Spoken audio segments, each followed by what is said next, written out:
had an inkling that it was like not fulfilling on, more of a deeper level. And I was kind of like, okay, well, like I know I can do this now. And so I gave myself, I think at the time, I was like, I'll give myself 24 months.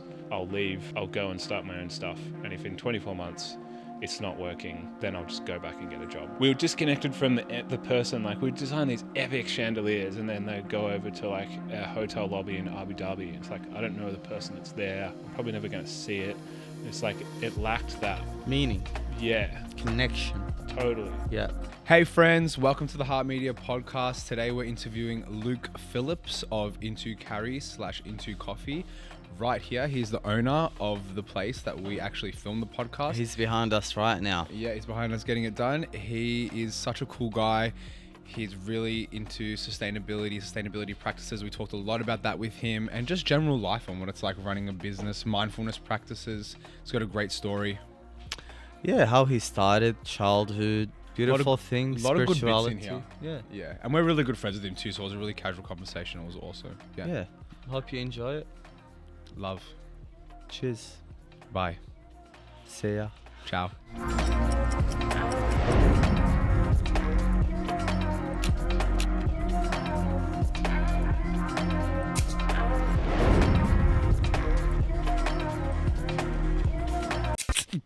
Yeah.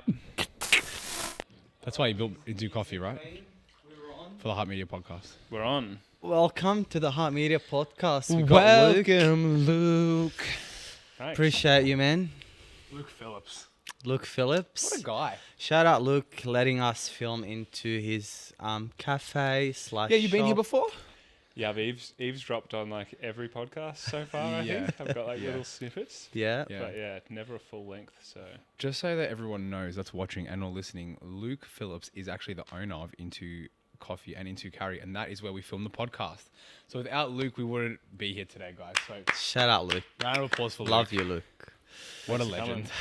It's a treat. Yeah, no, I'm not just like eavesdropping like creepily through the door or anything. Just like happen to be here already. Naturally. Oh, because you own the place. Yeah, well, we rent it. You rent Yeah. it. Like, it's your place, though. Yeah. Yeah. Makes sense.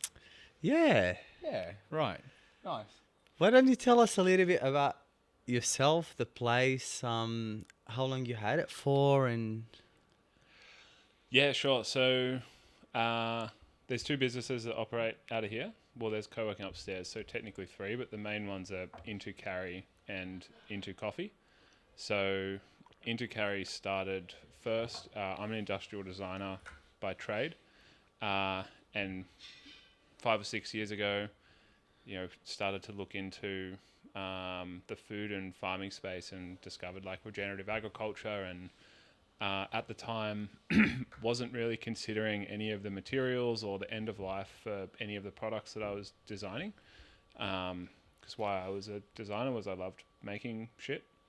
Oh, that's right. Makes sense. You could love making fucking shit. That's fun as well. That's fun. Yeah, haven't explored that yet. But yeah, it was just like, love making stuff with my hands, and then all of a sudden discovered this world of sustainability, but through food and farming. And naturally that kind of closed loop thinking fed straight back into the work as a designer. And all of a sudden you start looking at the materials that you're sourcing and where they come from and what happens to them after the customer's finished using them. And basically the whole system is stuffed. This was like 6 years ago. It's slowly getting better. But the more you pull on that thread, the kind of more stuff you learn, and it can be pretty challenging to stay optimistic. But what was really unique about that, and what's informed everything that we do here, is going from not really knowing or really being interested in this whole world of sustainability and the circular economy is a really common thing for a lot of people I interact with. The majority. Yeah, totally. It's just like there's so many issues in the world. It's really easy to kind of push it to the side, and everyone has a little bit of like impact fatigue. You can only take in so much information in one day and really give a shit about it. It's like a bystander effect thing too. I think like the dispersion of responsibility, because there's so many problems, and it's just like, oh well, there's so many people. Surely someone is taking care of it. So no one actually really thinks about it. 100%. Too much. Yeah. Yeah. It's like, if Billy's not like doing it, then like I guess I don't have to do it. It's Yeah, like you've got True. that, I just that do what Billy confidence. as we all, yeah. But yeah, so I often think back to that mindset beforehand because I didn't. It's the way that that whole world and a lot of impact-driven industries are communicated is through this lens of the problem, and they're always talking about how serious the problem is and all of the impacts of the problem, which is really, really great. But the moment in the sustainability world for talking about the problem has passed, everyone now agrees climate change is an issue. And now is a really exciting part where we get to brainstorm and come up with the solution. So we've created this space so that people can come in and interact with sustainable solutions in a positive way and start to change some of that scarcity and, glass half empty, poopy pants language that's involved in a lot of this stuff. Yeah. Because there's some really cool stuff out there and some really great, or not more than some really great, incredible people working on in the space. And we want to do that justice and kind of spread it to the world and have a bit more of a positive We've got a lot to cover in like that intro that you gave us, but like, and we're going to talk a lot about sustainability, and we are really curious to learn more about it because it's actually, yes, it's becoming a popular topic, but it's still like low key. You hear the problems a lot, but you don't hear enough solution. But let's bring it back a little bit to your childhood, to where it all started. Like how you said you like to create shit. Like how did it all start? We always creative. How did you fall into design? What was your childhood like around these things? Yeah, interesting. When you look back retrospectively, it kind of makes sense. But like, my old man was a builder. Mum's a chef, still is. And, they're both relatively creative fields. And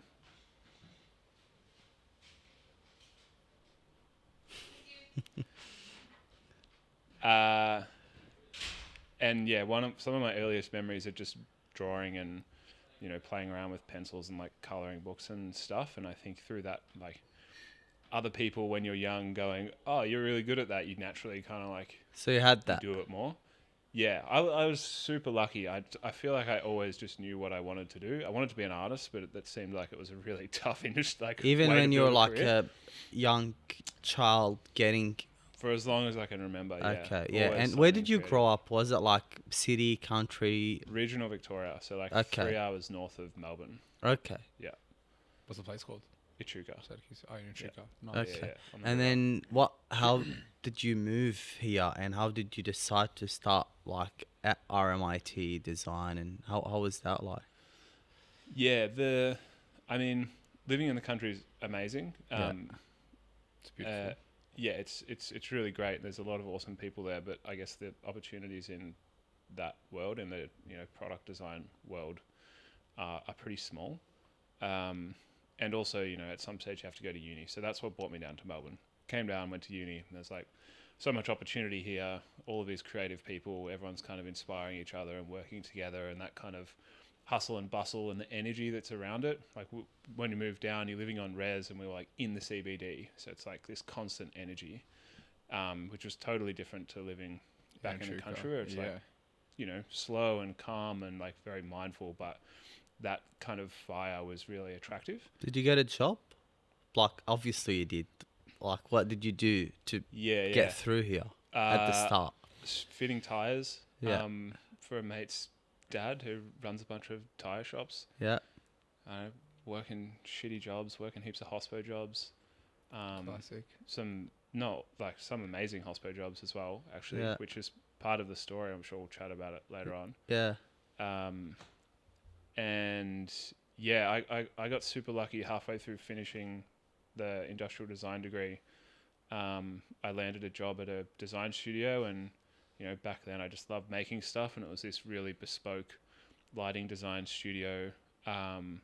We basically designed one-off modern chandeliers for big hotel lobbies and super loaded It's actually clients. really cool. It was sick. job. Yeah. Cool gig, yeah. Cool job. It was amazing. Like, it ticked all my boxes. I was like totally fulfilled. I was doing everything that I wanted to do. Were you That's like, amazing. and did you stop all the other work at that time, or? That was full time, yeah. So Okay. literally finished uni on Thursday and was like there on Friday morning.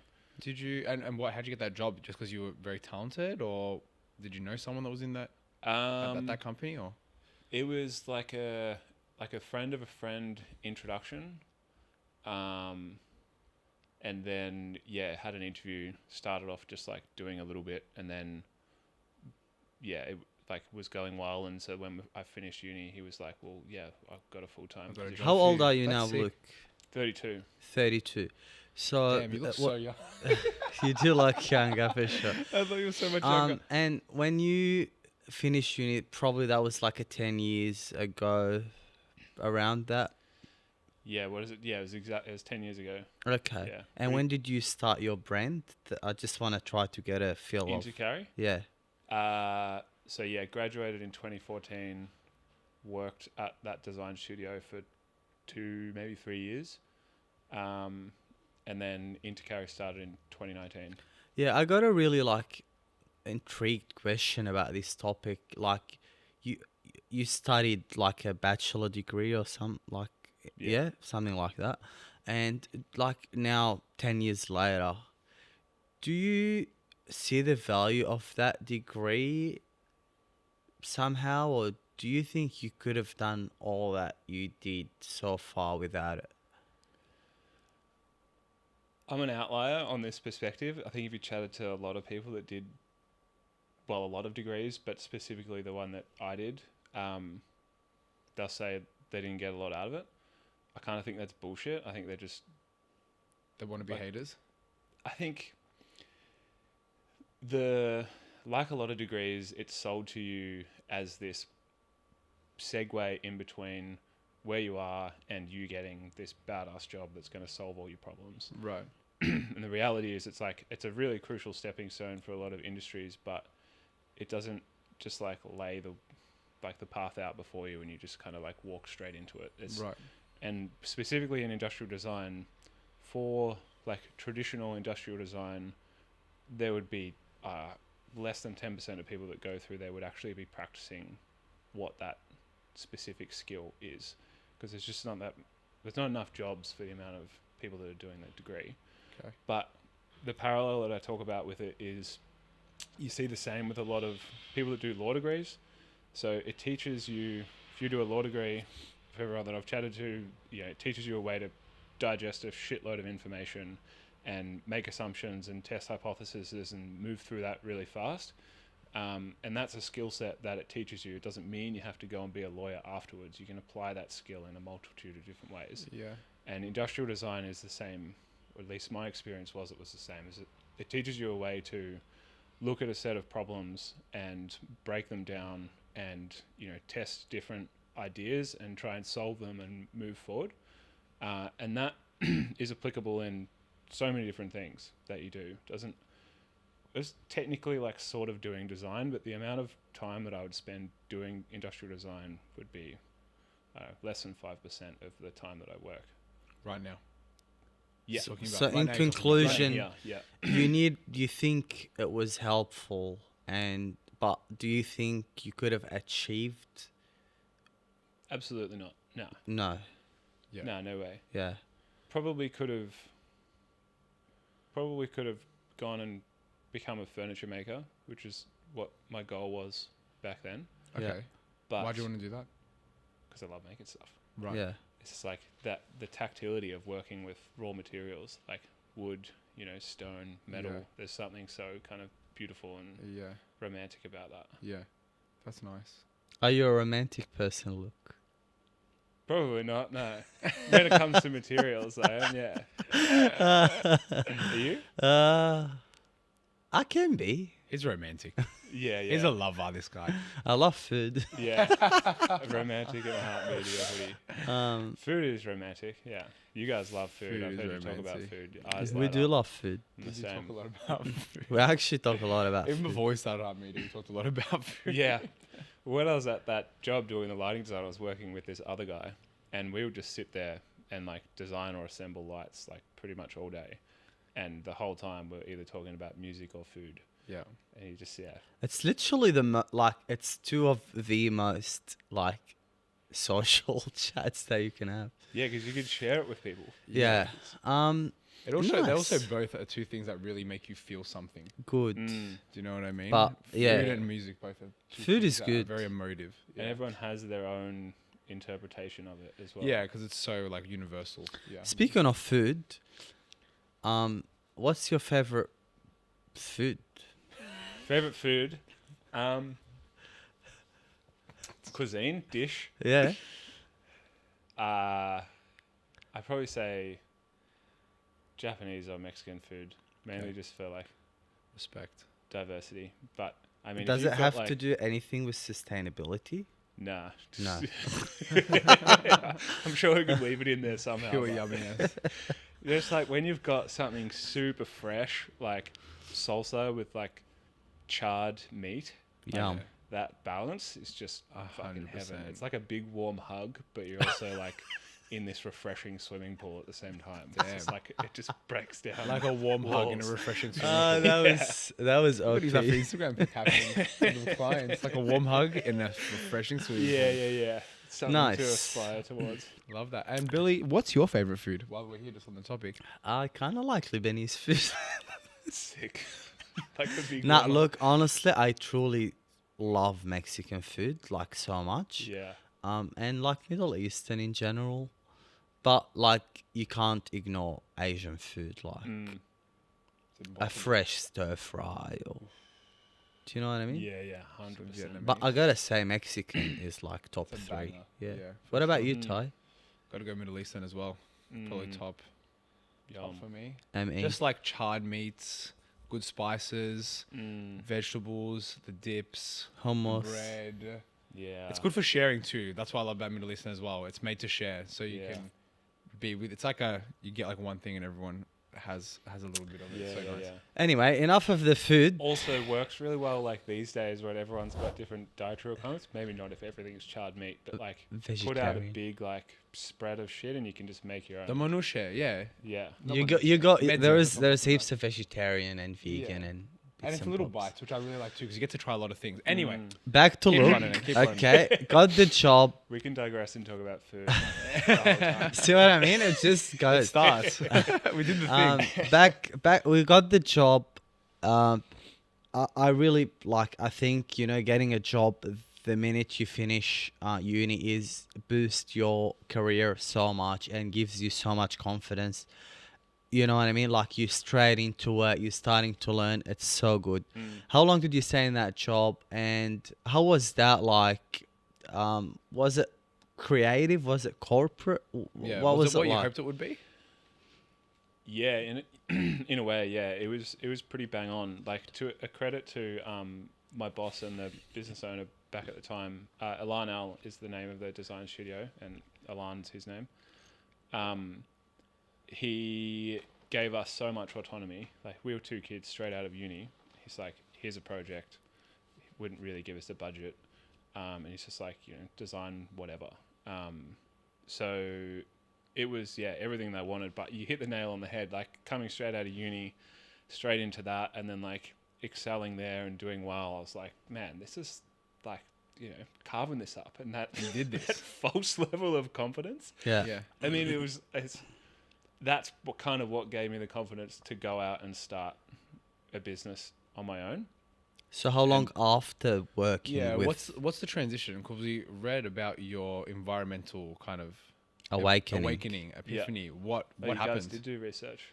Obviously. Great. Just a little Sorry, bit. Luke. I'm trying to run a podcast here, right? I love that term. So that was probably around the time I left there, which was 2016, and then it was like 3 years until it started Intercarry. So because I never had a gap year, I kind of stuffed around for a while. You Went chilled out. traveling, You went to deserved Burning it. Man, did like that whole thing. Went to Did you Burning say Man. Burning Man? Yeah, I went to Burning Man in Mexico, coincidentally, which is probably Mexico Burning Man? after. I went to Burning Man and then Mexico. Yeah. no, Oh, cool. Yeah. There you go. It's great. And was that like an eye-opening experience, kind of? Yeah, I mean, not in like we did like heaps of drugs and it like changed my perspective on life, like the kind of stereotype of what happens there. But what the wild takeaway from that place is just how genuinely everyone's caring for each other. Like most of the time, like so many people there like aren't even doing drugs or drinking. It's just like it's a really community creative driven environment, and everyone's like 70,000 people there just living out in the middle of the desert, like all just looking after each other. It's You No do- money, just gifts. Yeah, I have. So Yeah, I have been hearing lots of like, I don't know, maybe haters, maybe criticism about Burning Man. It's becoming this like What have you heard? rich kids from Silicon Valley kind of, influences party, but it's probably changing because like 2016 is so different than now.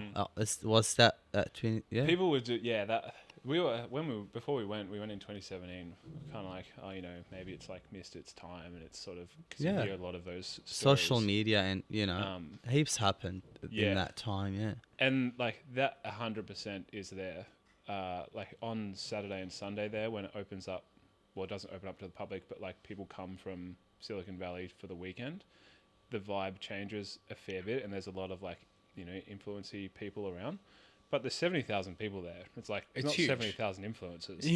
Of course. Yeah. You can hang out and not bump into people like that the Anyone. whole time. Also, I feel like you're just in your own zone at festivals. You I've been can- to a lot of festivals, and I think that a lot of people are like, "Oh, the people, it's changing," and blah blah blah. But it's like, I don't know, if the music's good and you're there to just have fun, and you've got your friends there. I don't think that other people, really influence it that much, unless it's to like some type of ridiculous extent. But there's always Yeah. going to be people that you don't like at festivals. 100%. At places, It's yeah.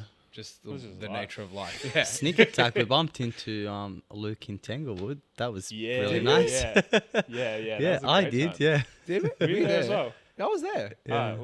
I don't think we saw it. That I was was up in St. Aiden. Express. Did you go with Aiden?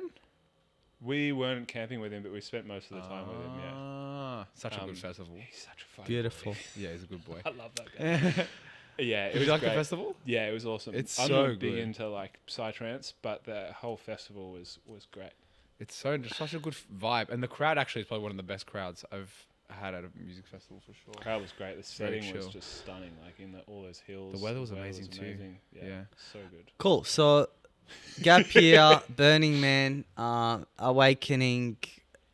Were you at the job that time, or like? No, he Nah, quit. left. So you left the job. Yeah. Did a then you- gap year. Where did you go? Where did you travel? Burning Man, Mexico. Where else? That was it. Yeah, did like couple weeks in America, Yeah. 6 weeks in Mexico. Back and to then Melbourne. Moved back to the country Oh. for a summer. Nice. Get the bearings, and then moved back down to Melbourne. So that was probably start of 2018, and then just started working in hospo for the next 2-3 years. And then you became the Awakening. Yeah, well, that was like The Awakening. it's tough to kind of piece the timeline together. I think it would be I wish that it happened before I left the job, because it would Right. be so much cooler to be like, I was at this place and I then quit. like my values changed and I Yeah. quit. But in reality, it was probably like a year, nearly 2 years later, Yeah. through that kind of just like laterally exploring. But why did you quit? The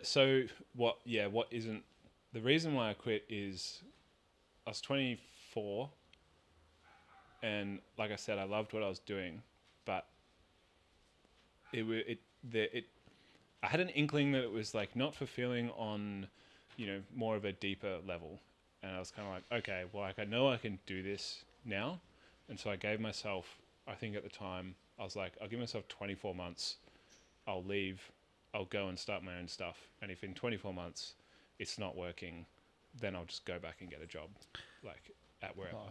So it was like It's very brave of you. we were disconnected from the person. Like we'd design these epic chandeliers, and then they'd go over to like a hotel lobby in Abu Dhabi. And it's like, I don't know the person that's there. I'm probably never going to see it. It's like it lacked that, like that. Meaning, Yeah, connection. totally. Yeah. I get that. I get that. Do you consider yourself like spiritual? like in those, because to think like that, you need to have some kind of like spirituality, or you know. Yeah. Yeah, I mean, I guess so. Yeah. Yeah, nothing like specific, but just probably more of like a, I don't know, holistic approach, I guess. Deep. Did I you think study that, or was it something natural? Things I have like actively studied, like got pretty big into stoicism. Um, like practiced a bunch of mindfulness stuff for a while. And now just trying to like bake that into your everyday life rather than Life. having it as like a specific practice. Um, yeah, that's probably it. On What like kind of the mindfulness active stuff. practices? We did a lot of like meditation stuff that you just kind of build into your day. Now, like exercising is like a form of mindfulness. It's just like when you're doing that, no phone, totally disconnect, and you're like just in your thoughts, like having that break, particularly like in this space. Like for context, we've got a cafe up the front, and then I'm working up the back in the studio, and it's just total chaos. Like it took me a good like 2 years to really get like the mental headspace on how to actually be productive in here, because there's just so many distractions. Makes it seem bad, but like so many chance encounters that happen throughout the day that are so meaningful and the whole reason why we opened. But if you're like breaking it down into like trying to get stuff done, it can be really challenging. Yeah. So having that disconnection time is like, yeah, it's a must every day. Beautiful. For sure. Okay, so back to the timeline. We 2018 got a hotspot job. How did Into Carry start? When I started looking back at the materials that I was currently using in those creative projects, coincidentally, the material I was using was neoprene, which is what they make wetsuits out of, and it's probably one of the worst textiles that you could be working with. It's like 3 different types of plastic material, all bonded together. There's no end of life for it. Just like, a cross in all the boxes. So that was the aha moment where I was at a real kind of tension point of how do you keep doing this thing that I love doing. Is this so you had already started Into Carry but you were using Was the materials, just like, or you weren't using neoprene for chandeliers? No, this was in like, so I left in 2016 from the studio, and then I was just like exploring different creative projects. Right. Okay. Obsessed with neoprene because it's got a bunch of really cool material properties, and that's what I was exploring at the time. Not like specifically for Intercarry, or that didn't really exist at that time. And then once I discovered that, basically, tried to find a way that I could keep being a designer that wasn't in conflict with this new kind of set of values. Yeah. And so the easiest way you can do that is, try and tell stories and design things from materials that already exist. And that passion that you had for this new set of values, that grew just from your own kind of research into the space, or did anything set you on that path, or you just got to thinking because environmental sustainability was something that was kind of coming up at the time? Or yeah, it was sort of through food. So shout out food. Yeah, shout out food. Yeah, opportunity for another digression right there. So just looking at like health and the food that you eat, and then that's kind of there's this crazy American doctor called Zach Bush who's doing all this awesome work in regenerative agriculture, and that was kind of like where the obsession started. And then that's where this idea of a circular economy was first introduced to me, and I just really kind of fell in love with that idea. And also that I was like, okay, this could solve my issue of how you keep making stuff. Trying to do it that works in a way that works in alignment with the planet. And that's when we started, throughout all, well, I didn't throw out the neoprene, I've actually still got it here. And just started to try and find some cool waste materials to work with. And that's when Intercarry started. Where do you think your love for the planet come from? Like, I don't know. Not sure. I think it's kind of grown over time.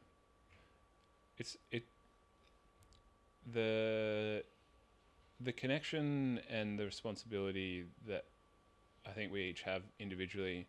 It's not like back when, we talk about like, I think I've written somewhere on the website, like this environmental awakening.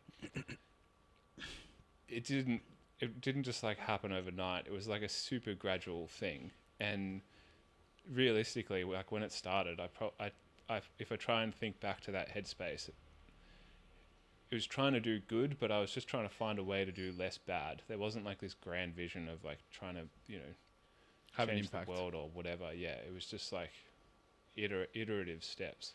And then the deeper you get into that world and the more people that you meet, it just kind of grows. It's a big, the more you know, kind of. Yeah, but also the more you situation. want to know. Like it really is kind of addictive. It's sort of there's so much Got a passion for knowledge. aspiration. We always like that. You academic. You like to learn. Nah, terrible academic. Right. Nah, real bad. Always curious though. Very curious guy. Yeah. You like to know how things work.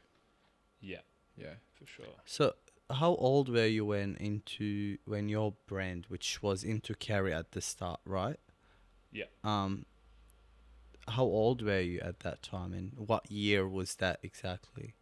2019. So Need to Carry started, and I would have been 27. Okay. Yeah. Nice. And were you just doing it out of your house at the time? Yeah. Just Out of where you lived? Yeah. And then you got the space. How did that all happen? How did Into Coffee like get woven into it? Yeah. So yeah, this is where the hospital part kind of ties back in. So, 2019-ish, I went out to Four Pillars, which Gin. everyone will know, I imagine. Yeah. Out in Hillsville, Delicious. just went out there Four Pillars. with a friend and did a tasting. I already liked gin. I already liked their gin. And they were like, I was just, loved it. And there's their whole vibe there. Did you guys go there in the early days? I haven't No. been there for a couple of years. I haven't been, no. Oh man, it just sucks you in. All the people there, they just all love their job. They're like They're having so little chill. nips of gin, and they give you this amazing experience where, like, the way that your face lit up when you like mentioned Lebanese and Mexican food before, like that's what they're like with gin, like all day, and you just can't help but like get sucked into it. Let's get him on the potty. You should, yeah. They sold it now. A lot of the core group that started it is still there.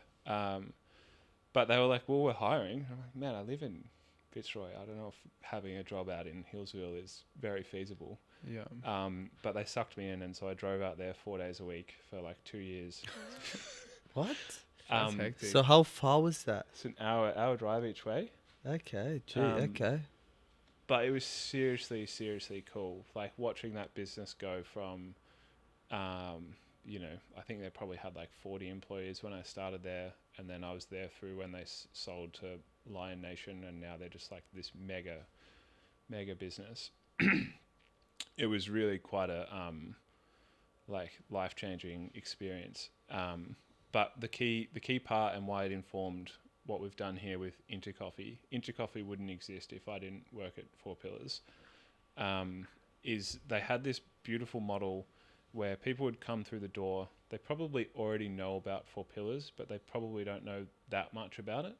They've just like bought it at Dan Murphy's or someone told them about it at a dinner party or whatever.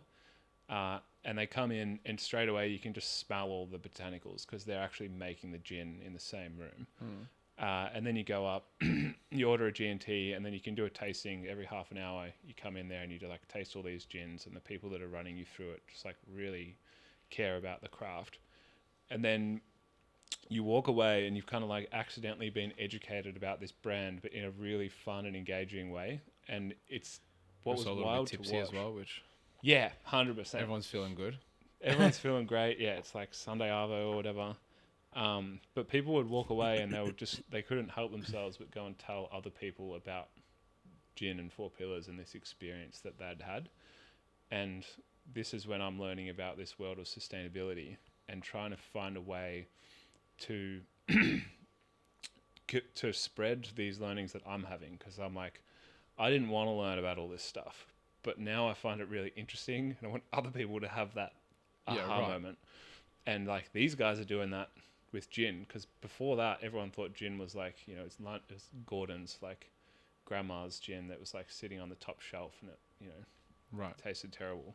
So they were able to change that perception. It's like, I wonder if someone can do that for this world of sustainability. And so what we're working towards at Into Coffee is creating that really welcoming, like attractive and engaging environment where people are kind of learning about some of these sustainable solutions, but not in a way where they've had to opt into it and go like, yes, I want to come and do this class, or yes, I'm going to watch this YouTube video or whatever. They just like come in for a coffee and a sanger, and you kind of like passively learn about this stuff. Right.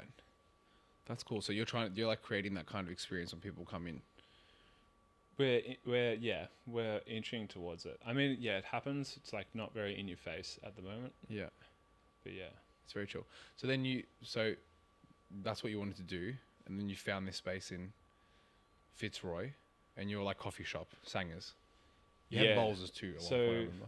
we run this meetup here called the Social Impact Meetup, first Tuesday morning of every month. That existed before COVID, and that's where I met my now business partner. He started that 8 years ago. His name's Rob Rankin. He works upstairs. He's got a B Corp certified law firm. It's the longest B Corp certified law firm in Australia. And he's a crazy dude. And so it was COVID. He had to close down his law office. And so as we were coming out, he was like, you know, I need a new space. I was telling him about this idea for this cafe. I was just working in the back of a shed around the corner at the time doing intercarry. And he was like, cool, well, let's just do it together. Let's get a lease, open a cafe. I'll work upstairs, do the bags out the back, and like create this experience and, you know, try and make some impact and see what happens. So that was like 3 years ago. Wow. Oh shit. So He really changed your life, this guy. Yeah, he's a pretty wild dude. Yeah, I would just work around the corner and he'd just infrequently just drop in like unannounced, and I'd always be like sitting there tinkering away. I think he was like, yeah, okay. So he's the guy that have the social group? Impact meetup. Yeah? Yeah. Him? Yeah. Okay. What's that group about? The social impact? It's pretty broad, yeah. I mean, so it's not specifically just about sustainability. It's, you know, just broader social impact and social justice. So there's a real wide range of people, but basically a different business comes in and speaks every month. It's very, very relaxed. Everyone gets a free coffee. It's in the morning before work. We host it here now, and it's more or less just a way for people to kind of connect that are in similar industries. I think a lot of people that are in the impact space, you know, you've got all the pressures of running a business, but then you also have all this pressure and this existential dread of, you know, the world and what you're trying to work towards. And so it's, you know, really, really important to have that community aspect and have those people next to you going like, yeah, it's also hard for me. Or Yeah. like, here's this really cool thing that can kind of like. That's lift your really spirits. cool, man. Yeah, Like, that's amazing. honestly, like, owning a business is so stressful. Like, at any time, any age, especially like, you know, at these times, like, it's stressful. Like, how do you deal with that personally? Like, you know, with the ups and downs and inconsistency and pressure of owning your own business? How do you guys deal with it? We asked you first. Well, Luke, we kind of lean on each other a lot of the time, you know what I mean? Like, we do have moments where we're actually fully stressed out, and we go for a walk and sit in the car and talk it out. We kind of always have the belief that it's going to be okay, it's going to work out. You know, But it's that's not like forever, but we, you know, like, we do have our ups as well, and we try to celebrate them when we can. But yeah, I think developing this kind of resilience only comes from it happening over and over again, right? Like the first time that the first time you lose a client, for example, is so fucking scary. And it was like really destroyed me. And this was a long time ago. I don't know. The first time I lost a client was like 3-4 years ago. Did or they something, tell you right? why? Or did they just say, see you later? Why was it? Something. You the just guy lose was- clients. You just lose clients. You Some don't people. have to tell me why, but just like, did you have any? Yeah, inkling yeah, on, no, like- we had it. He spoke to me, but like some people, there's just like some clients who just like will never be able to please. Some people, they're just not the right fit for like the agency or Yeah, whatever. yeah. It happens. But like that compared to now it's like, oh, it's okay. We'll just get like more, or we can just, you know what I mean? It's going to be okay. So just by it happening over and over again, we've developed a kind of self-assurance that it will be okay. But it is always still scary when things don't go exactly the same way that you do. But I think a lot of, reflecting on the progress that you make, that really helps us to get through it too. Yeah. Right? When we actually talk about how far we've come, then these things kind of seem very like more of like a little speed hump than a roadblock. You know what I mean? The situation. Yeah, and I think it becomes a lot more stressful when you have like employees as well, which you do. Because it's not just like you; it's other people as well, and yeah, you just want to make sure you're doing the right thing. What about you? Yeah, I mean, like you said, it's just like that, the callous of, like the repetition of going through it, I guess. But yeah, because when we opened this space, like I said, I was just in the back of the garage, like tinkering and messing around and like selling a few bags a week. And then all of a sudden we had like a bunch of employees and trying to figure out how to run a cafe and, still try and do all the stuff in the studio. And it was just total chaos for like an easy 18 months. It gets wild. Yeah. Like that. Like honestly, same with us. I reckon like same thing, like at least a year and a half, 2 years, something like that. Yeah. Yeah. You just don't know what the hell you're doing. Wild. Yeah. Yeah. You really, it felt like a very reactive state where it's like, problem X or like opportunity X, and you just like constantly, nothing felt like intentional or planned or structured or ordered. And that's, probably realistically because it wasn't. Was there like a moment where you felt like, fuck man, getting there, like, that could be like financially or any sort of validation, social media. Was there like that one moment where you felt like seen? Yeah, it's a good question. I think it's just there's a bunch of small ones, I don't think we've had any like big like blockbuster moment where we got like some epic award or something like this. Tell us a little bit about them. Like what do these look like? So I guess there's kind of there's two different versions. Oh, actually, I'll say there's three. So there's like external validation. So Urban List did this kick-ass video on us earlier in the year. It's amazing. Like, it felt like a real milestone. We're like, okay, we must be doing something okay. And that was really beneficial for us as a business.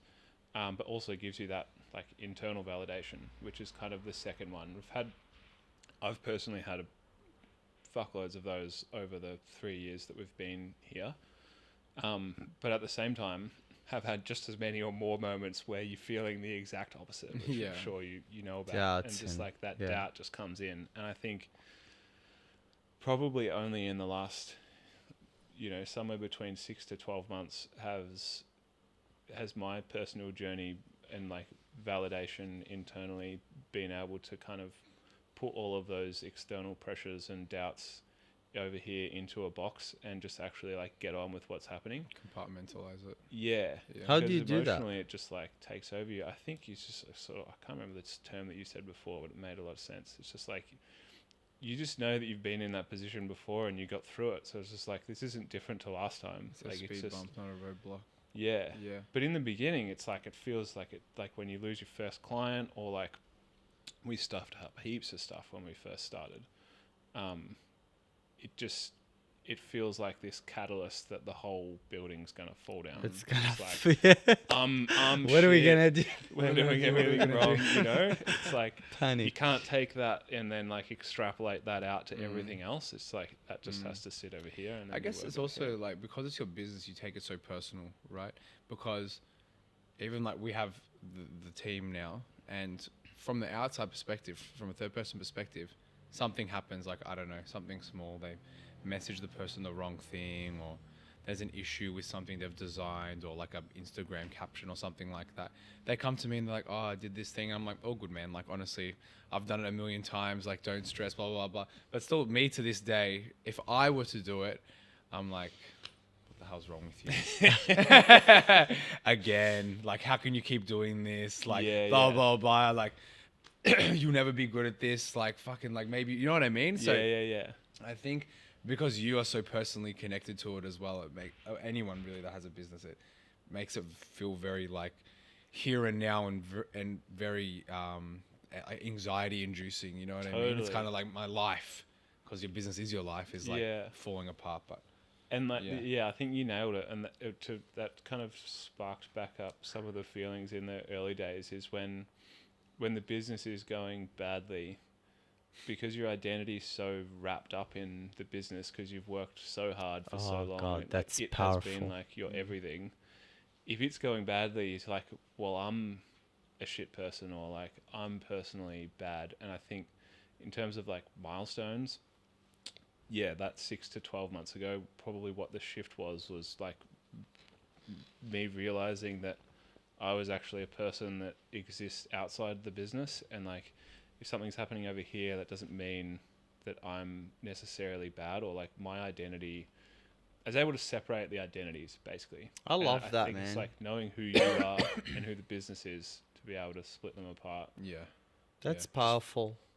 for real. How did you get to this realization? Like, honestly, like, it's because this is a massive realization, and it's how do you get these thoughts? Do you journal? Do you reflect? Do you talk to someone? Do you get into a bad headspace that forces you to reflect? All the above? All the above. Yeah, I don't really journal that much. I try to, but I have, like, in terms of like the practices, I think journaling is my favorite. I'd probably do it a couple of times a month. But yeah, I don't know, meeting a couple of new people in my life over the last couple of years, they've said that I'm a deep thinker, so I think maybe that. And then, you know, when you have the problems, you're just kind of driven to try and find solutions. And so, like, being able to make sense of what's happening. Like, what that thought that you just sparked, I'd totally forgotten about it for like a good couple of months, like 6 to 12 months ago. That was like really top of mind, and I was thinking about it a lot, which is why journaling's so good, because you got to write that shit down. Yeah, I think it's because... go. Sorry, you go. I think it's all about perspective too, right? Because it's like how as you get older, time seems to move faster. Also, the longer that you're in the business, the shorter time seems. So let's just say you first start the business and it's going well for 2 months. You've been going for 6 months, and it's been going well for 2 months, and then it hasn't been going well for another 2 months, and then it's gone okay for another 2, right? So that was like a third of the time that you've had the business. It hasn't been going well. So you think, fuck, I'm not good at this. Almost 50% of the time, like, it hasn't been going well, blah, blah, blah. But if you've been running for 4 years, okay, and maybe you've had a bad stint of a total of 6 months, but it's been in 4 years. That's, I don't know what the math is on that. That's like an eighth of the time. It's relative. Do you know what I mean? Yeah. So it seems smaller. You know what I mean? Yeah. So it doesn't feel as daunting or as big of a thing, and like you have to put so much thought toward it. Also, like, I think you just change as a person too, and like you said, you meet people and they give you different perspectives on how you should feel about different things, and then your identity is not so wrapped up in it as well. Do you teach that in like your workshops? Because I know you run workshops now and you train people. Now what we do in the workshops is like much more tangible. Tangible. Hands-on. Yeah, it's all about like providing accessible, repeatable skills for upcycling. Nice. How was that? Because that was something we wanted to talk to you about. So you made the shift. So like you've worn a few hats now, right? You're going from being just a industrial designer, you're a business owner, but now you're moving more into teaching. How did that feel? Was that something that just came naturally to you? Obviously, because you're quite passionate, or did you have to kind of get used to it? Yeah, no, definitely learned skill again. I reckon we probably did our first workshop trial like 18 months ago. Started last year. I was pretty shocking at it in the beginning, but now it's probably my favorite part of what we do here. It's hard to teach, but once you get into it, it's a really beautiful. Yeah, totally. Thing. Yeah. People. Why is it your favorite part? Like, what do you like about it? Oh, this reminds me, which I was saying like 3 of the milestone things before, Correct. so this answers this question as well. The third one is some of the most beautiful moments that we've had here, some of the most like internally validating and fulfilling moments is stuff that happens with the community. So like one, we're open in between Christmas and New Year's, and one time this guy, he just started this indefinite travel trip. He's from China. He spoke like, a decent amount of English, but he'd only been in Melbourne for like a month, and he came in and we have this badass piano over there. It's like 100 years old, and it had just recently been tuned, and he was this incredible pianist, and he was like, I'm new here, and like I haven't really like found my like group, and I'm a little bit like lost, but do you mind if I play the piano? And he just like jumped on there, and it was shredded, stunning, like it was so epic. And he's like, I don't have much to do like on Christmas. Do you mind if I come and play like for an hour each day in between Christmas and New Year's? I'm like, hell yeah, dude. That sounds amazing. That's amazing. Story. So 11 a.m. every morning he would come in.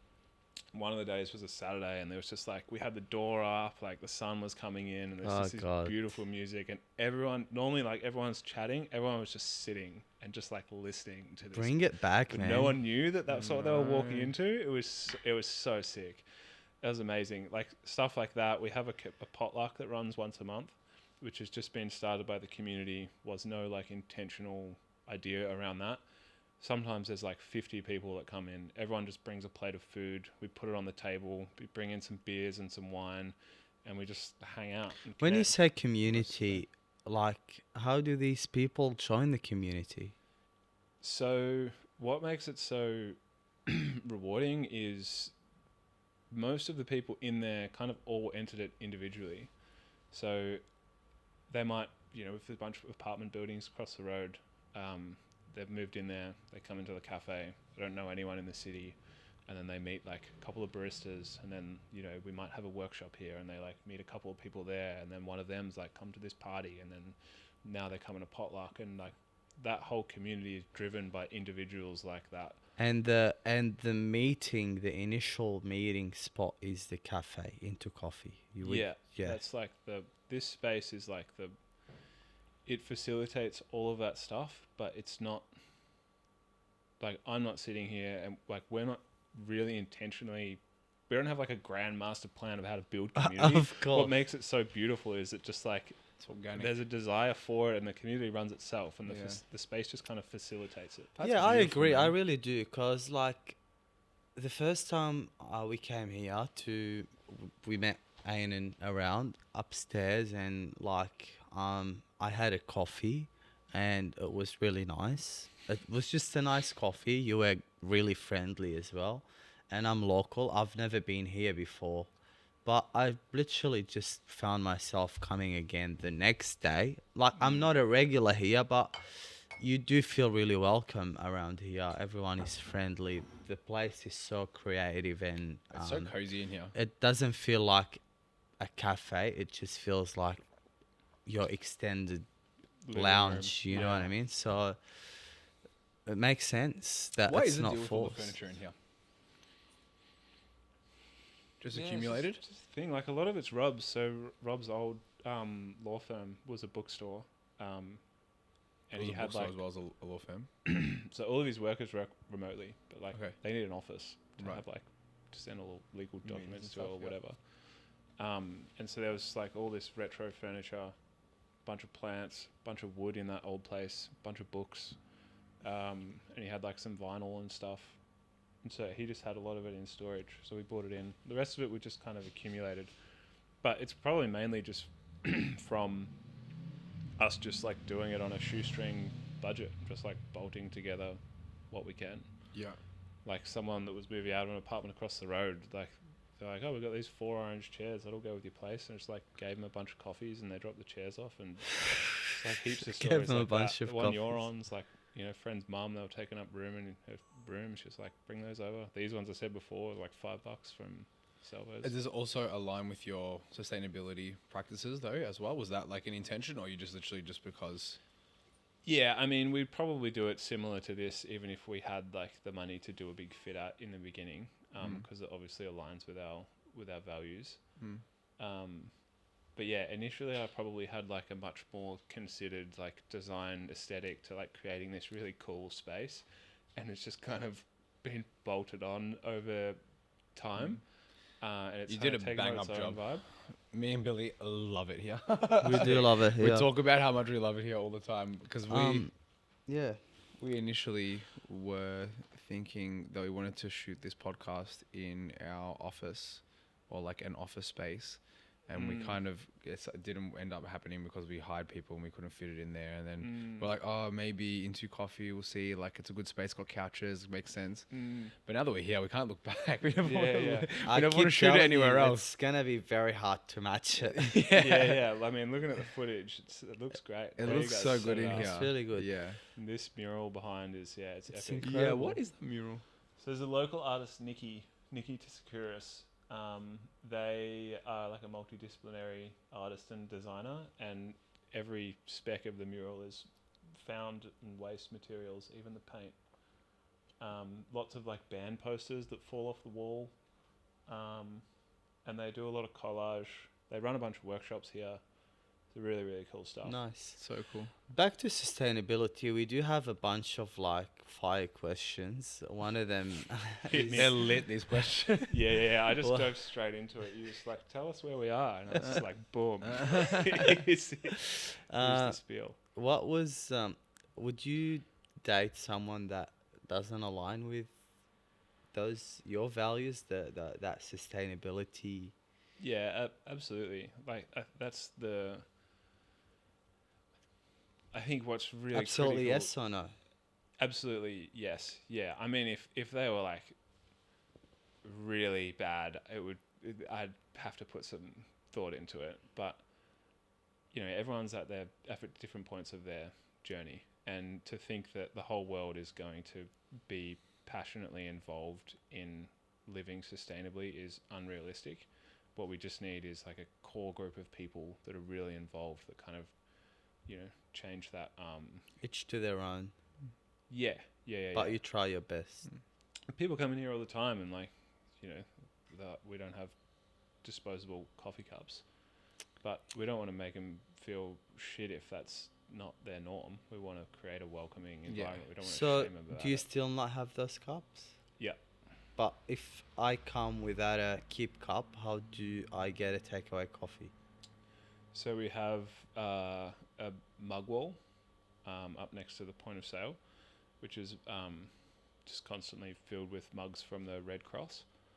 And we have edible cups, which are made in Coburg. So it's kind of like an ice cream cone, but like probably tastes closer to a Wheat Bix. So it's like pretty neutral and That's savory. nice.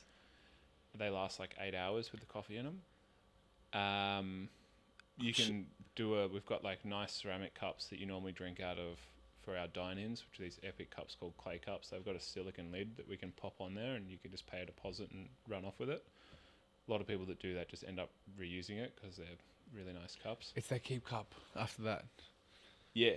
Nice. Yeah. Smart. Do you get like any like, I don't know, you know, some people just go in, you tell them that, they give you the bad look and go. Do you get that, or do you feel like you do? Haters. Yeah. Particularly on the weekends, because a lot of people like Airbnb-ing in the area and Yeah. stuff like that. Yeah. And how does that go down? And how do you deal with it? Yes. each to their own, like you said. You know, it's like, have a good day. Like, hopefully see you soon. And they're like, "Why you don't have takeaway comps?" Yeah, I mean, it's pretty rare that someone gives you a bit of attitude back. It does happen every now and then, but that's Right. just hospo. Like, Yeah, people yeah. That That would is happen hospo. regardless of whether you had Yeah, there the was sustainable always going to be thing as someone well. that's like Yeah. unhappy pissed about off, something. having a bad day. Is And we wanted to yeah, you go. we wanted to know. So you got a lot of sustainability practices involved here with the cafe. Is it actually is it more expensive for the business to run in a sustainable way, or is it cheaper? Because obviously you don't have to buy takeaway cups. You have a lot of very limited waste, as well as all the other things. Does it Yeah. does it reduce costs, or is it like obviously it's a bit more? You've got to organize more things, I would assume. I don't know. Tell me about it. Yeah, it's pretty circumstantial. So, you know, we pay for some additional waste disposal because we trust the people in those businesses. So our coffee grinds and our soft plastic, we pay for Reground to come and collect them because we trust that they're actually going to do a good job with those resources.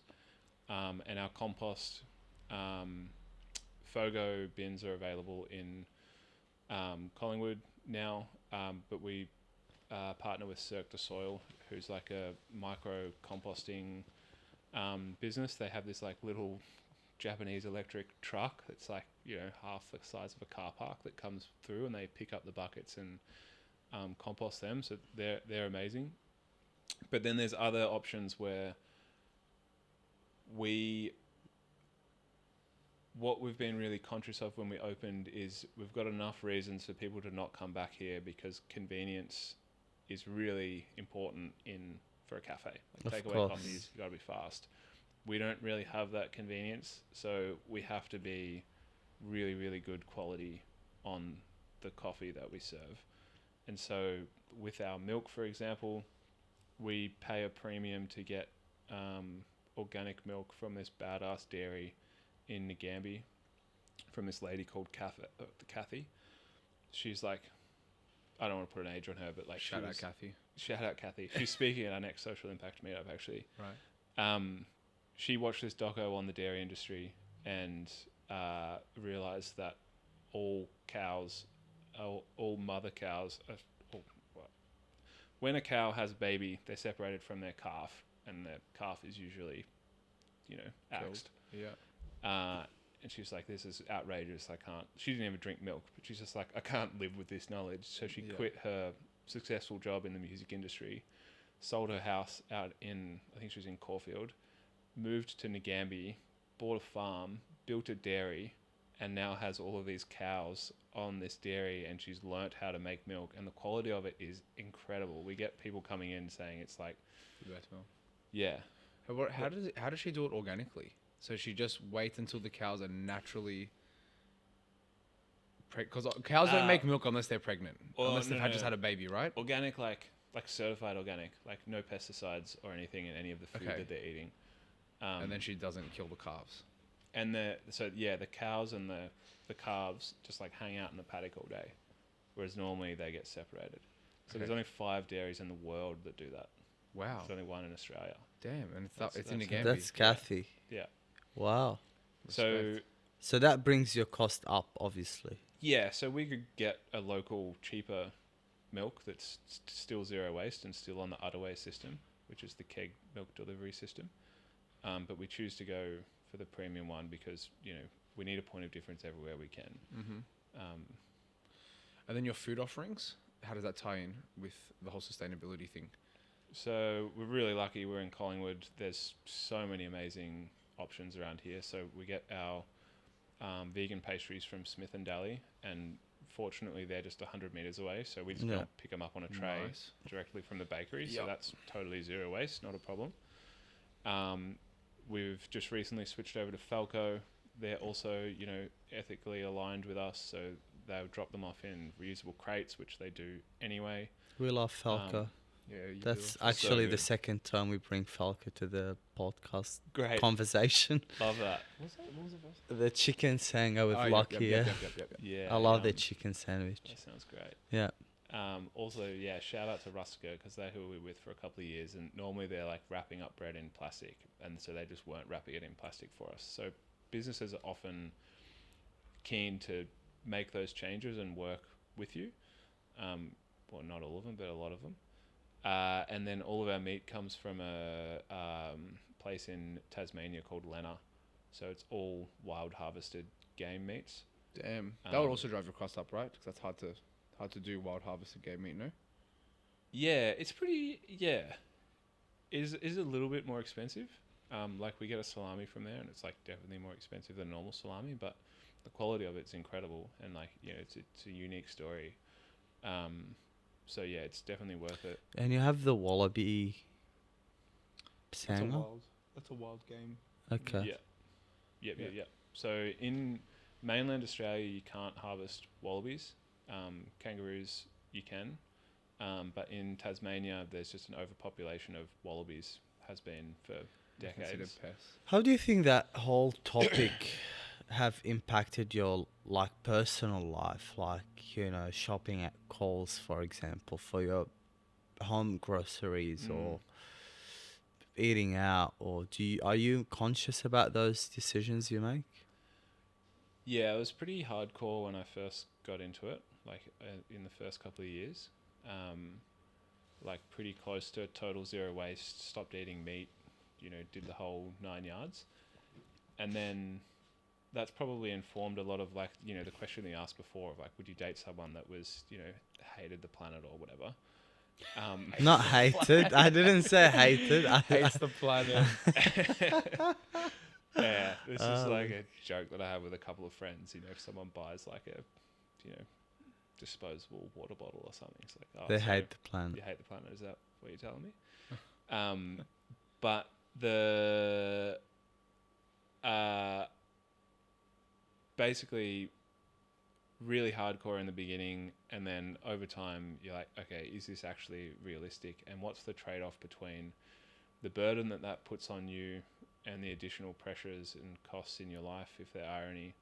What's the trade-off between that and like, actually being sustainable from like a personal perspective? And why I say like everyone's on their own journey, and I would have no issue dating with someone if they had different values. I hated the planet. Is if they hated the I planet. wanted to see the earth burn. Yeah, maybe if it was that hardcore, I might have to consider it. Is because like I'm far from perfect, and like You're perfect to us, Luke. Thank you. We love you. And also it was really important to we had an awesome chat with someone who's runs Green On, Frankie Cox. She'd be epic to get on your podcast. And she's like, yeah, we were just trading stories about when we're kind of seen as people that should be doing it perfectly, and it's like, well, you can't. Like it's not realistic. And what's an talking example about that is really important, because it means that it's more accessible for other people to come in. Not making it like a big scary thing. You have to be perfect, because saying that you have to completely change your life is obviously so much harder than thinking that you have to make small incremental changes, right? Totally, yeah. What are some examples of some things that so you said you stopped eating meat, but then just now we talked about Mexican. You said that you love like the grilled meats there. Do you eat meat now? Yeah, eat meat. Oh, so, I mean, kangaroo tacos are Elite. banging. So good. Bit of chimichurri. Oh my god, I had a kangaroo tartar at Al Dente. No, Al Dente on Nixon Street. Nah. Dude, you gotta try it. It's so good. Yum. It's like smoked. Like, anyway, whatever. Delicious. So good. Kangaroo's banging. It's such a good meat. Yeah. It's like, it gets a bit of a bad rap because it cooks faster than steak, but it sort of looks like steak. So people often overcook it. Yeah. It becomes really tough. But if you cook it properly, it's so juicy. Yeah. It's delicious. Yeah, that like single-use plastic is a real hard one. And like the whole thing that happened with Red Cycle 2 years ago, which is was familiar with that. No, can you tell us about it, please? I'd love to hear it. So Red Cycle is a soft plastics recycling company, and they'd partnered and scaled through a lot of the supermarkets throughout Australia. And so there was just soft plastic drop-off points where you bring in your coleslaw sachet or whatever and chuck it in there. And basically they got into a bit of hot water. They were stockpiling all of the soft plastics. They were just like renting all of these factories and just filling them with soft plastic, because They couldn't my recycle. understanding of it was they could actually recycle it, but there wasn't a clear enough end solution for the product or the resource that they were recycling. So they would make like park benches out of plastic and stuff, but there's only so many park benches that you can make, and it's a really difficult resource because it's not food grade. So there's only so much stuff that you can actually do with that afterwards.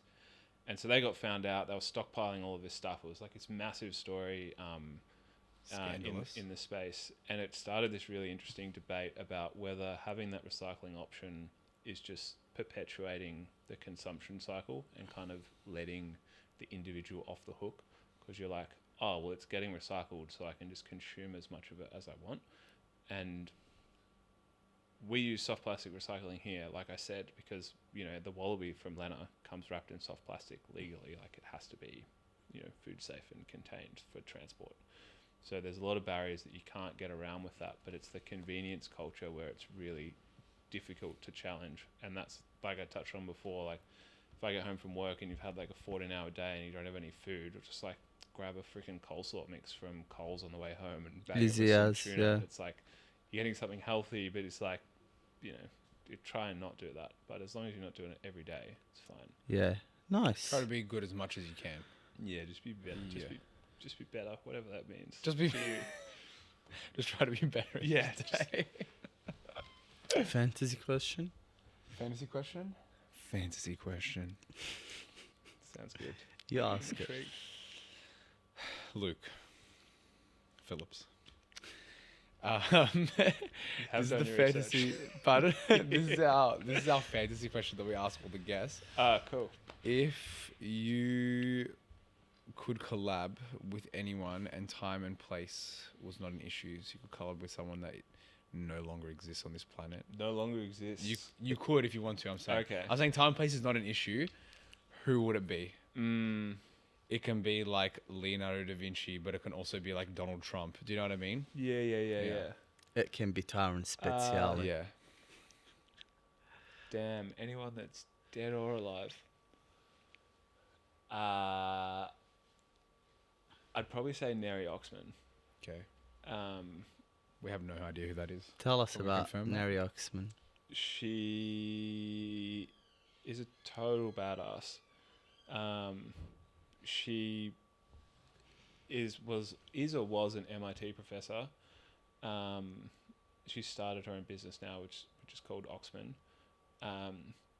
But she, how to describe this? My favorite people are the people that have deep understandings of different disciplines, and they're able to blend them together to draw links and find new paths. So she's a badass scientist, like this romantic artist. The way that she talks is just like poetry, just like pouring out of her mouth. It's just like, it's really, really captivating. And then she's also a designer.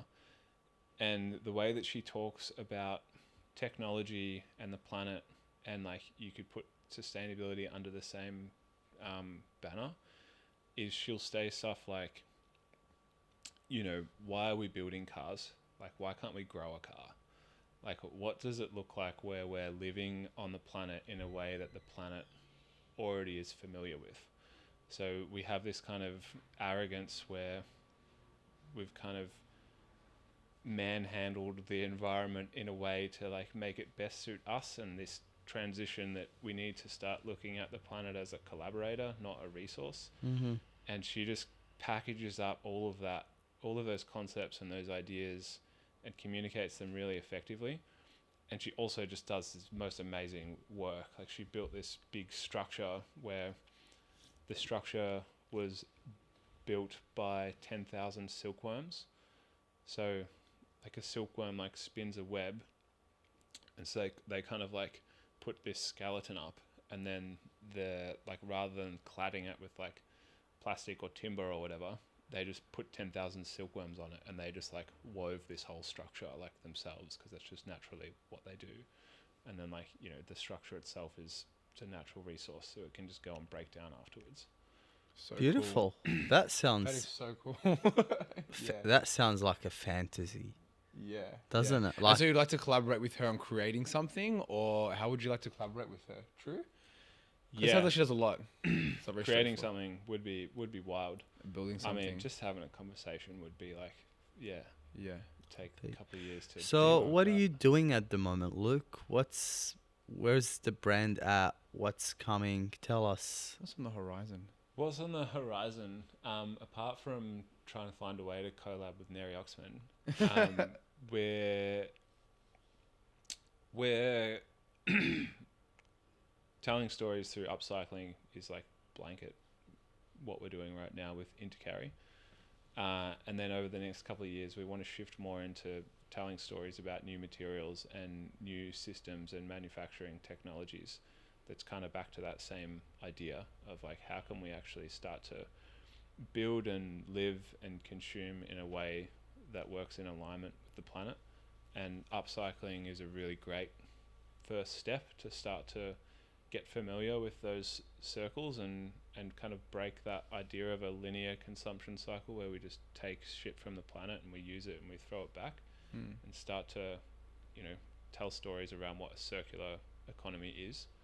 So yeah, really excited for, the next 2 to 5 years is going to be pretty epic, with the new technology and materials that are going to be coming out. So we're just trying to position ourselves as best we can, to be able to, work with those people and champion those technologies. Well, yeah, I can't wait to just keep watching you grow, man. You really inspire me personally. Ditto. I love watching your content. You're so passionate and funny and so original Watching so in many your videos own today. way. Like, from your Intercarry voiceovers and how to like your hot coffees, double extra hot coffee. It's, Yeah. you're really you're a special person, and I can't wait to see you grow. I agree. What are your thoughts on electric cars? Yeah, good. It's like the transport equivalent of a reusable coffee cup. It's like there's more emissions up front for long-term lower impact. For creating it and then long-term lower impact. Yeah. But what about when the batteries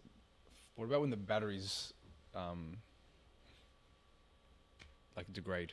Like your phone battery just degrades. It just becomes less and less efficient. That's the nature of batteries. Yeah, also the nature of technology is that it gets more and more efficient. So, I'm not a tech whiz on batteries, but from the knowledge that I've got is like the rate that battery technology has improved. Similar to computer capacity, it's only going to get better and better. And yeah, the like investment in transitioning to more renewable energy resources, it's like no brainer. The technology to support that will get better and better. For sure. And do you think so? You're obviously running into Carry. It's kind of a sustainable. It is like a fashion brand, right? It's like accessories. Yeah. If you were so let's just say you are a company that is starting a fashion brand, what would be the like a main thing that they could do straight away that would be small that would have a positive impact in their sustainable journey?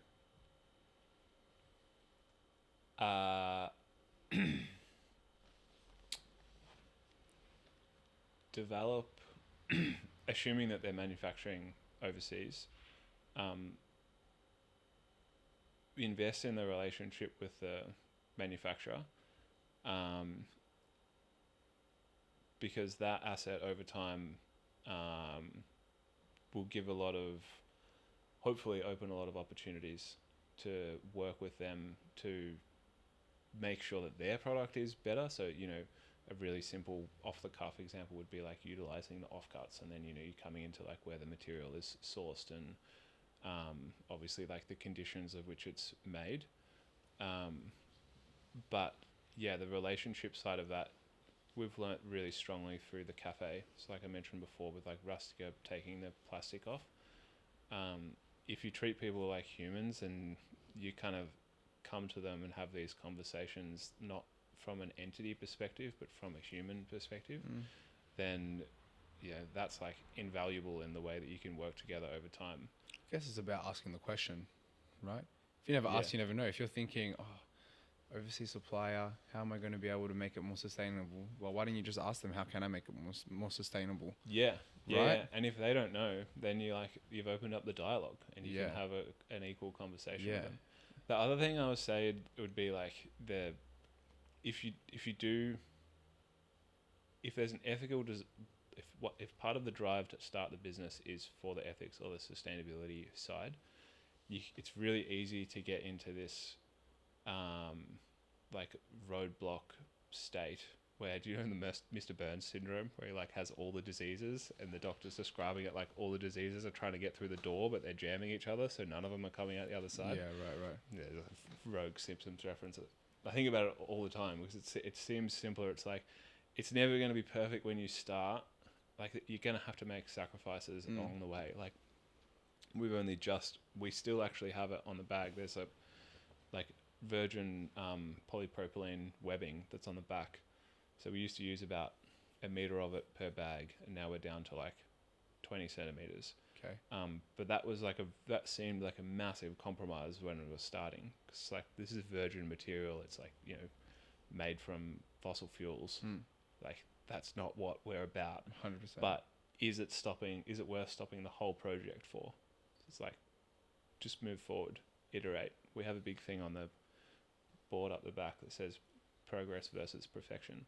So it's like, if you had to, it's hard. Yeah. Same with us, right? All the time. you have to compromise. So many big ideas. Where we're trying to go and the things that we're trying to do are mega, right? We're trying to do big things. We have a lot of ideas, and it's that same situation where it's like you're trying to do so much, you kind of end up doing nothing if you don't whittle it down to kind of what's necessary for you to progress. Because if you don't just start on the progressing, then you're just gonna get nowhere, right? totally. Yeah, I feel that all the time. So any new exciting projects in the near future? What are we doing? We started doing a bunch of work with some local schools, so the Smith family. That's super exciting. We just got an email from Broadsheet yesterday, which is like another milestone. We've emailed them like a bunch of times. They've never got back That's to us. mad. Now they're like, Nice. so it's nice to finally get on there. And that's it. That's all I can think of at the moment. Oh, our online tutorial stuff. That's what we're spending most of the time on now. So much of our community is like not in Melbourne. So we've built this online community platform, and we're starting to translate a lot of our workshops into like a digital form, so they can all kind of consume that and digest it and do it That's wherever. sick. What platform are you using? Mighty Networks. Okay, cool. I haven't heard of it before. Beautiful. It's like a white label Facebook. Yeah, nice. Beautiful. I was gonna ask something about this. Is this something, if you were gonna, are you, like, what's your goals? Are you looking to scale into carry? And I assume you have an online store and everything, right, for into carry to sell the bags. Are you looking to expand that and scale that up, or are you looking to more scale into coffee? Would you, if you were going to do more, and I don't know, say you had a massive influx in business and you could afford to, like, what would you want to do? Like, do you know what I mean? Would you put like heaps more into trying to expand into carry, or would you try and do a lot more into coffee? Open like another coffee shop, open another space where they're both together? What are you thinking? So, yeah, the two things that we're working towards, one is the material and the design and manufacturing innovation stuff. That was the motivation why we started in the first place. And then the other thing is translating sustainable solutions through engaging experiences. A cafe is one example of an endless amount of ways that you can do that. And we opened up this space to test the model of how people would react to it, and you know, a lot of that has been validated. But in terms of scaling, what we also have, you know, really big plans and ambitions. The way that I would love to scale this model is to do it in a hyper local way. So having this really rich local community that's really in touch with the local waste streams and local manufacturers and suppliers in the area. And then what happens if you take that same concept and you move it to Berlin or Japan or Bali or wherever? So when you take it to a new environment, you've got a totally different set of local materials, a totally different set of local manufacturing, different set of local skills, different culture. So taking those same philosophies and plugging it into this whole new world, Beautiful. seeing what comes out the other side. That That's means so you've cool. got like the same umbrella of like into, but all of these different personalities that pop up around the world.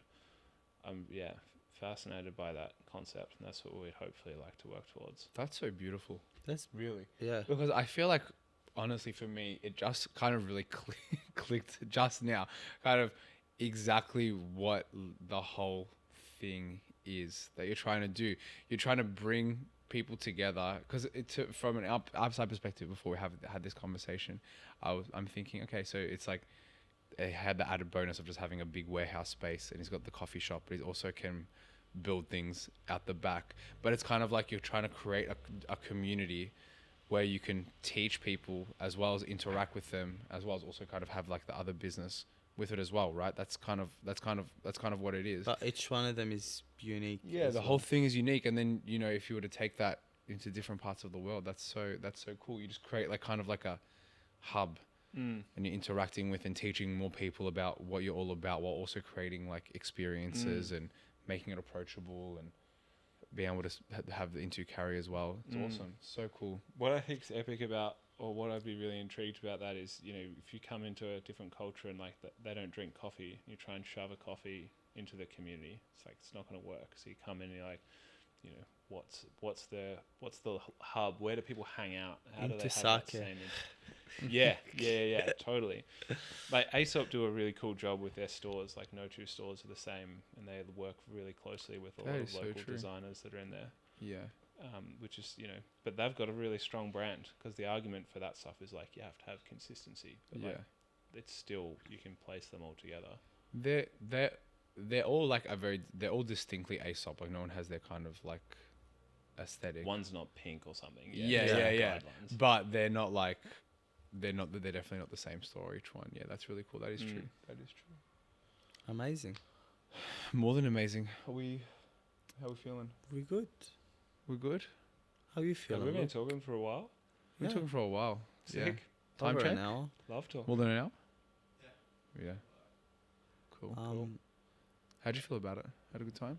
It was Good. awesome getting to chat to I you love and learn hanging out all. with you guys. I love talking about the business. So Yeah. it's ticking all my boxes. Yeah, it works really well. Is there anything else you would like to share? No, that's probably it.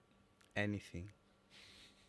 No, workshops would be our main thing. It's like ticking that off. We definitely covered that. So Yeah, sick.